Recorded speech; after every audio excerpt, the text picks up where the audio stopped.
ಬಜ್ಪೆ ಮತ್ತು ಕೆನ್ನಿಗೋಳಿ ಪಟ್ಟಣ ಪಂಚಾಯತ್ ಚುನಾವಣೆಯಲ್ಲಿ ಮತದಾರರು ಬಿಜೆಪಿಯನ್ನ ಬೆಂಬಲಿಸಿದ್ದಾರೆ. ಕಾಂಗ್ರೆಸ್ ಆಡಳಿತ ತಿರಸ್ಕರಿಸಲ್ಪಟ್ಟಿದೆ ಎಂದು ದಕ್ಷಿಣ ಕನ್ನಡ ಬಿಜೆಪಿ ಜಿಲ್ಲಾಧ್ಯಕ್ಷ ಸತೀಶ್ ಕುಂಪಲ ಹೇಳಿದ್ದಾರೆ.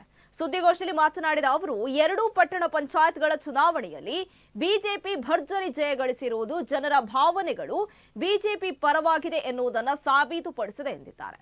ಜನರ ಭಾವನೆಗಳನ್ನು ಅರ್ಥ ಮಾಡಿಕೊಳ್ಳುವ ಅದೃಷ್ಟ ಪಕ್ಷಕ್ಕೆ ಸಿಕ್ಕಿದೆ ಮತ್ತು ಅಲ್ಪಸಂಖ್ಯಾತ ಮತದಾರರು ಸಹ ಬಿಜೆಪಿಗೆ ತಮ್ಮ ಬೆಂಬಲವನ್ನ ನೀಡಿದ್ದಾರೆ. ಈ ಮೂಲಕ ಕಾಂಗ್ರೆಸ್ ಪಕ್ಷದ ಕಾರ್ಯವೈಖರಿಗೆ ಸರಿಯಾದ ಉತ್ತರವನ್ನೇ ನೀಡಿದ್ದಾರೆ. ಇದು ಮುಂದೆ ಗ್ರಾಮ ಪಂಚಾಯತ್, ತಾಲೂಕು ಪಂಚಾಯತ್, ಜಿಲ್ಲಾ ಪಂಚಾಯತ್ಗಳಲ್ಲಿ ಚುನಾವಣೆಯಲ್ಲಿ ಬಿಜೆಪಿ ಬಹುಮತವನ್ನ ಪಡೆಯುವ ಸೂಚನೆಯಾಗಿದೆ ಎಂದು ಅವರು ನುಡಿದಿದ್ದಾರೆ. ಇನ್ನು ಈ ಸಂದರ್ಭದಲ್ಲಿ ಬಿಜೆಪಿ ಮುಖಂಡರಾದ ಪ್ರೇಮಾನಂದ ಶೆಟ್ಟಿ, ಅರುಣ್ ಶೇಟ್, ಸುನಿಲ್ ಆಳ್ವ, ವಸಂತ ಪೂಜಾರಿ ಉಪಸ್ಥಿತರಿದ್ದರು. ಭಾರತೀಯ ಜನತಾ ಪಾರ್ಟಿ ಮತ್ತು ನಮ್ಮ ಇನ್ನೊಂದು ಕಟೀಲು ಮತ್ತು ಕಿನ್ನಿಗೋಳಿ ಈ ಎರಡರಲ್ಲಿ ಕಳೆದ ಸುಮಾರು ವರ್ಷಗಳಿಂದ ಕಾಂಗ್ರೆಸ್ ಅಥವಾ ಹೆಚ್ಚು ಬಿಜೆಪಿ ಗೆಲ್ತಾ ಇತ್ತು. ಮನ್ನಬೆಟ್ಟಲ್ಲಿ ಗೆಲ್ತಾ ಇತ್ತು. ಆದ್ರೆ ಕಳೆದ ಸಲ ನಾವು ಕಟೀಲು ಮತ್ತು ಮನ್ನಬೆಟ್ಟಲ್ಲಿ ಅಧಿಕಾರದಲ್ಲಿ ಪಂಚಾಯತ್ ಅಲ್ಲಿ ಇದ್ದೇವೆ, ಕಿನ್ನಿಗೋಳಿಯಲ್ಲಿ ಕಾಂಗ್ರೆಸ್ ಇತ್ತು.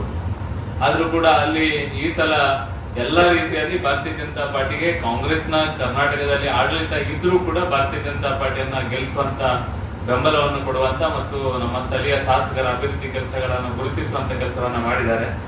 ವಿಶೇಷವಾಗಿ ಬಜ್ಪೆ ಅತ್ಯಂತ ಕ್ಲಿಷ್ಟಕರ ಪರಿಸ್ಥಿತಿಯಲ್ಲಿ ಒಂದು ಭಾರತೀಯ ಜನತಾ ಪಾರ್ಟಿ ಗೆದ್ದಿದೆ ಅಂತ ನಾನು ತಿಳ್ಕೊಂಡಿದ್ದೇನೆ. ಯಾಕಂದ್ರೆ ಜನರ ಪಲ್ಸ್ ಹೇಗಿದೆ ಅಂತ ನನಗೆ ಅರ್ಥ ಆಗಿದೆ.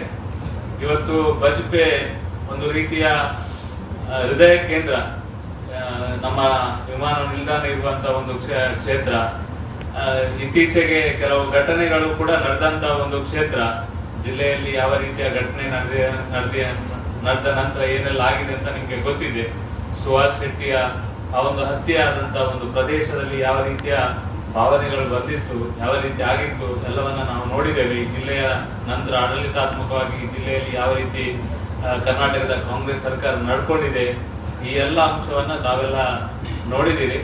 ಬಜ್ಪೆಯಲ್ಲಿ ಕಳೆದ ಬಾರಿ ಕೂಡ ಲಾಸ್ಟ್ ಗ್ರಾಮ ಪಂಚಾಯತ್ ಆಡಳಿತ ಇದ್ದದ್ದು ಅಲ್ಲಿ ಕಾಂಗ್ರೆಸ್ನ ಆಡಳಿತ ಇತ್ತು.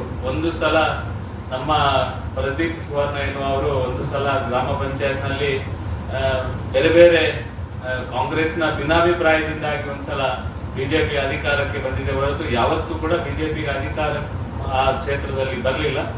ಈ ಸಲ ಸ್ಪಷ್ಟ ಬಹುಮತದೊಂದಿಗೆ ಭಾರತೀಯ ಜನತಾ ಪಾರ್ಟಿಗೆ ಬೆಂಬಲವನ್ನು ಕೊಡುವುದರ ಮುಖಾಂತರ ಬಜ್ಪೆಯಲ್ಲಿ ಸ್ಪಷ್ಟವಾಗಿ ಭಾರತೀಯ ಜನತಾ ಪಾರ್ಟಿ ಮೇಲ್ಗೈ ಸಾಧಿಸಿ